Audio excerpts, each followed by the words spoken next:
हरियाणा कांग्रेस के नए प्रभारी संजय दत्त आते ही फुल एक्टिव मोड में नजर आ रहे हैं। गुटबाजी से कमजोर हो चुकी हरियाणा कांग्रेस को जमीनी स्तर पर मजबूत करना और नेताओं को एक मंच पर लाना नए प्रभारी के लिए किसी अग्नि परीक्षा से कम नहीं। पिछले दिनों हरियाणा कांग्रेस के नवनियुक्त प्रभारी चंडीगढ़ के आधिकारिक दौरे पर रहे, जहां लगातार 5 दिनों तक बैठकों का महामंथन चला। प्रमुख नेताओं, सांसदों, विधायकों से लेकर चुनाव हार चुके उम्मीदवारों तक से उन्होंने 1-to-1 बातचीत की। लेकिन हैरानी की बात तो ये रही कि इस दौरे के पहले ही दिन नेताओं की आपसी कलह एक बार फिर सरेआम सबके सामने आ गई। ऐसे में सबसे बड़ा सवाल यही है कि प्रभारी के इस 5 दिवसीय महामंथन से आखिर क्या कुछ निकला और इस मंथन के बाद अब हरियाणा कांग्रेस को एकजुट करने की उनकी आगामी रणनीति क्या रहने वाली है। साथ ही 5 दिन जो कांग्रेस के तमाम हरियाणा के नेताओं से संजय दत्त ने मुलाकात की, उसका पूरा फीडबैक लेकर वो राहुल गांधी के पास पहुंचे। राहुल गांधी को किस किस नेता की शिकायत की या हरियाणा के नेताओं के बारे में संजय दत्त ने क्या कुछ जानकारियां राहुल गांधी तक पहुंचाई है, इस रिपोर्ट में आपको बताऊंगी। नमस्कार, आपके साथ में प्रतिमा दत्ता।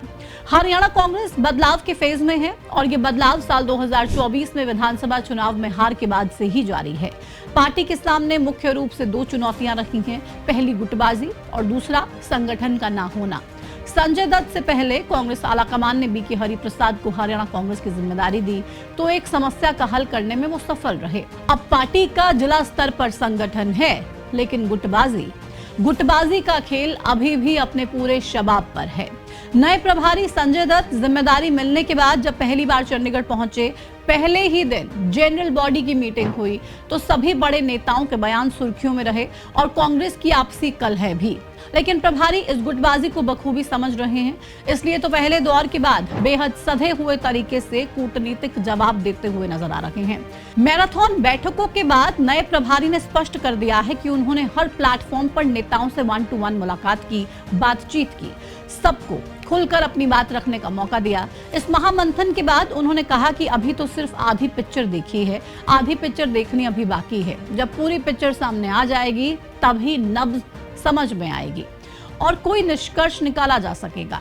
उन्होंने पार्टी के वरिष्ठ नेताओं के लंबे राजनीतिक अनुभव की तारीफ करते हुए कहा कि हरियाणा में बड़े नेताओं की कमी नहीं है, कुछ नेता दूसरे राज्यों की जिम्मेदारी भी संभाल रहे हैं, ऐसे में सभी को मिलकर काम करना है।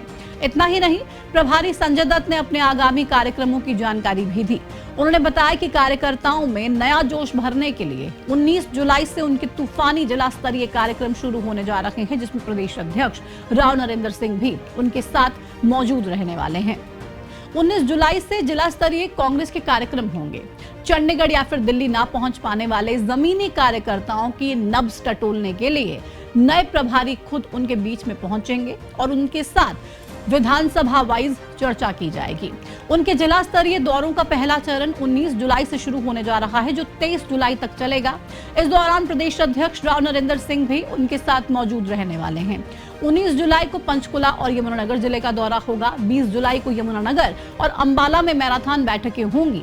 21 जुलाई को अंबाला और कुरुक्षेत्र में कार्यकर्ताओं से बातचीत होगी। 22 जुलाई को कुरुक्षेत्र और करनाल में संगठन की समीक्षा होगी। 23 जुलाई को करनाल जिले में बैठक होगी। इस दौरे की खास बात यह होगी कि प्रभारी किसी होटल में रुकने के बजाय संबंधित जिले में ही रात्रि विश्राम करेंगे, ताकि जमीनी फीडबैक को बारीकी से समझा जा सके। जानकारी के मुताबिक नए प्रभारी का ये दौरा सिर्फ औपचारिक चाय बिस्कुट की बैठकों तक सीमित नहीं रहने वाला है। कड़े तेवर अपनाते हुए उन्होंने ये भी साफ संदेश देने का काम किया कि संबंधित जिले की हर एक विधानसभा के स्तर पर अलग से बैठकें ली जाएंगी। प्रत्येक विधानसभा के लिए 2-2 घंटे का समय निर्धारित किया गया है, जहां कार्यकर्ताओं से सीधी बात होगी और उनकी शिकायतों को सुना जाएगा। नए प्रभारी के इस तेवर से साफ तौर पर यह समझा जा सकता है कि उनके ताबड़तोड़ कार्यक्रम और उनकी कार्यशैली से संगठन में पेच कसने की तैयारी पूरी है। भले ही नए प्रभारी हरियाणा कांग्रेस को गुलदस्ता कह रहे हों, लेकिन धरातल पर सभी दिग्गज नेताओं को एक गुलदस्ते में पिरोना इतना आसान भी नहीं रहने वाला। ऐसे में नए प्रभारी संजय दत्त के लिए आगे की राह कितनी कांटों भरी रहेगी और क्या कांग्रेस की परमानेंट बीमारी बन चुकी गुटबाजी का इलाज नए प्रभारी कर पाएंगे, ये एक बड़ा सवाल है। क्योंकि अपने हरियाणा में जिला स्तरीय दौरे शुरू करने से पहले प्रभारी संजय दत्त ने राहुल गांधी से मुलाकात की।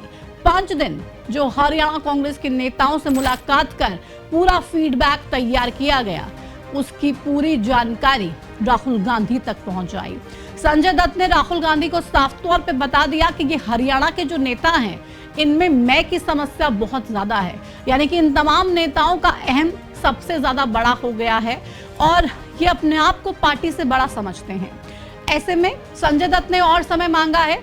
जिला स्तरीय मीटिंग्स के बाद जब तमाम जिलों पे जाएंगे, मुलाकातें करेंगे, कार्यकर्ताओं से फीडबैक लेंगे तो एक बड़ी रिपोर्ट राहुल गांधी को सौंपी जाएगी। फिलहाल मोटी तौर पे राहुल गांधी को संजय दत्त ने यह बता दिया है कि हरियाणा के नेता टेढ़ी खीर तो हैं, लेकिन मैं इन नेताओं को सीधे रास्ते पे लाना, कांग्रेस को एकजुट करना और कांग्रेस को हरियाणा में इतना मजबूत बनाना कि 2029 के चुनाव के लिए पार्टी एकजुट होगी, ये काम करके ही रहूंगा। बहरहाल संजय दत्त इस चैलेंज में कामयाब हो पाएंगे या नहीं, या फिर जितने भी प्रभारी आए और गए और सबने हरियाणा कांग्रेस के नेताओं की गुटबाजी के सामने घुटने टेक दिए, अब संजय दत्त का भी वही हश्र होगा या फिर संजय दत्त कुछ कमाल कर पाएंगे, आने वाला वक्त बताएगा। फिलहाल इस वीडियो में इतना ही, मुझे दीजिए इजाजत, नमस्कार।